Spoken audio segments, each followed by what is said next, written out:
So if enlightenment happens, how do we know it has happened? Suppose we are hallucinating to be enlightened.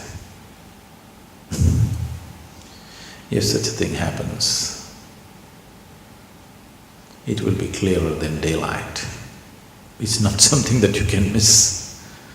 It is not that kind of an event that you could miss it. You will not miss it. But when I say this, there is a problem attached to this because these days it is going on in many places. For a certain fee, within a weekend's time you can get enlightened. You'll be declared enlightened by somebody. Really it's happening everywhere. If you just pay a certain amount of money, one weekend you can get enlightened. I remember in the 60s, in the 1960s, in California, people set up certain businesses, enlightenment services. The advertisement I remember very well. If you go to India, it will take 12 years of hardship. Okay.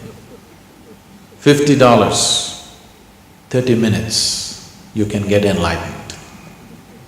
They were just using psychedelic machines.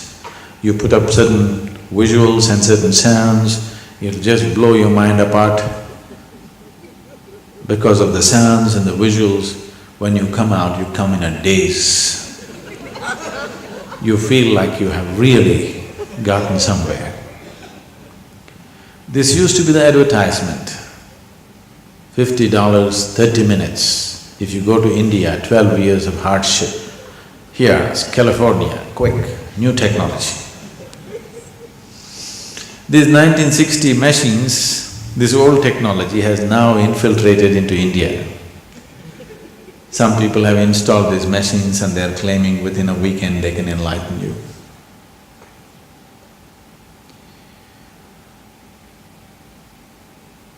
You cannot hallucinate about it. If you're sincere, you would know that it is not so. But if it's a part of the race that you want to get enlightened before somebody, of course you can declare, I'm enlightened.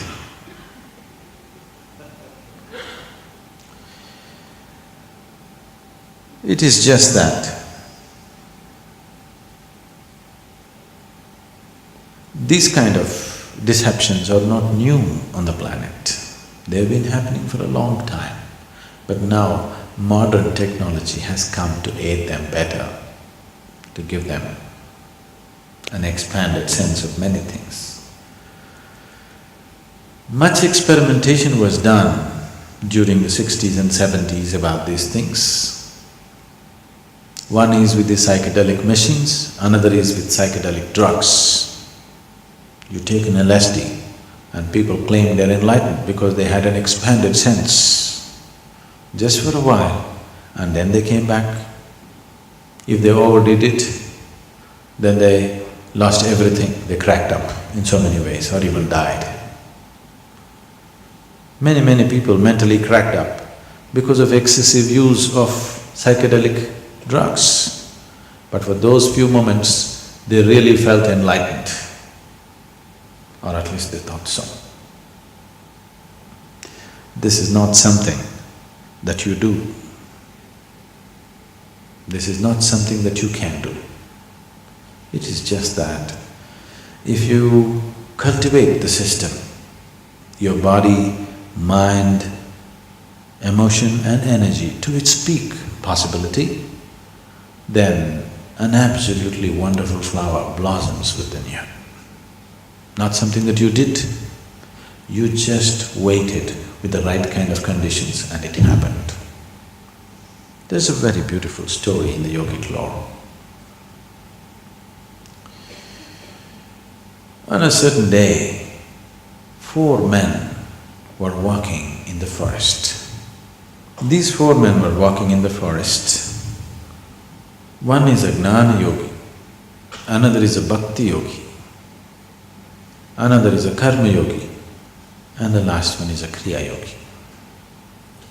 These 4 people can never stay together. They cannot be together.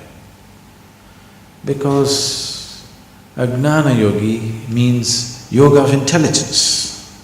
He is a man of intellect, great intellect. He has complete disdain for everybody. He thinks everybody is a fool.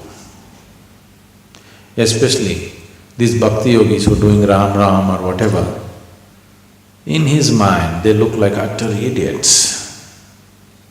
He can't stand them.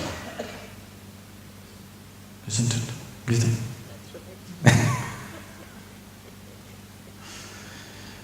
Could that man stand bhakti yogis? No, he wouldn't stand. He just can't tolerate them. Bhakti yogis, people of devotion, they have pity for everybody. Because when God Himself is here, you're doing all this mental circus and physical circus. It's just stupid, isn't it? Just hold God's hand and walk into heaven.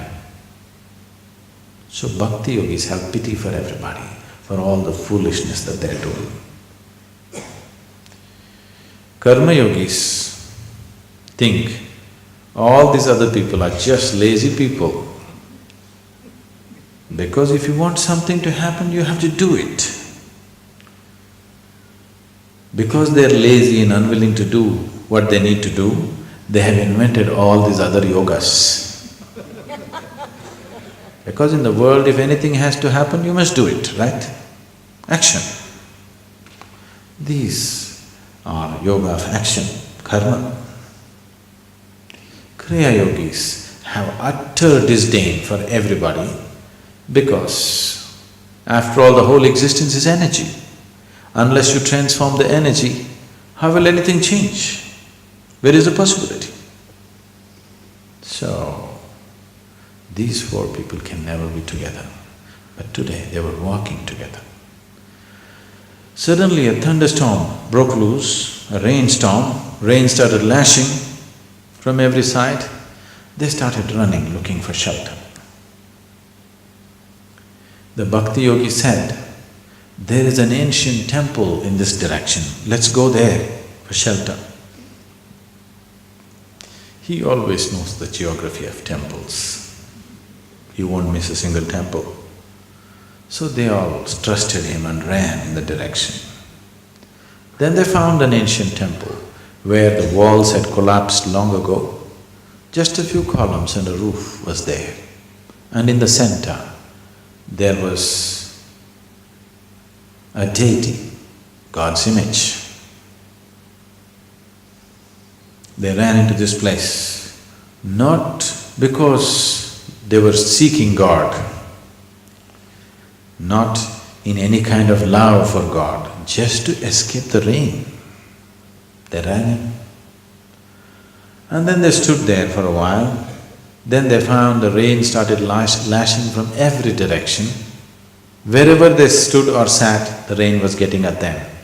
So the only place where they could sit was around the deity. So all four of them just hugged the deity and sat. Not because they have fallen in love with God, simply to escape the rain. Suddenly, God appeared. In all their four minds, the same question, why now? We did so much yoga, we did so much puja, worship and so many things. You didn't come then. Now when we're just escaping the rain, why now? And God said, at last you four idiots got together.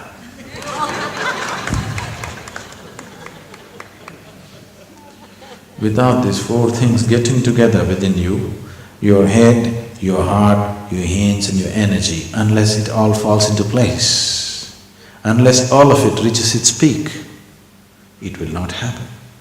And if it happens, is there any chance that I may not notice it? There is no such thing. Even if you're blind, you know the sun has come up, isn't it? Yes? Yes. Even if you're blind, you still know the sun has come up because nobody can miss it. It is not a small event that anybody can miss.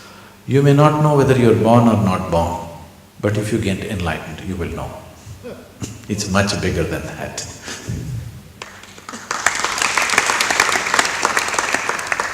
Birth will happen many times. This will happen only once.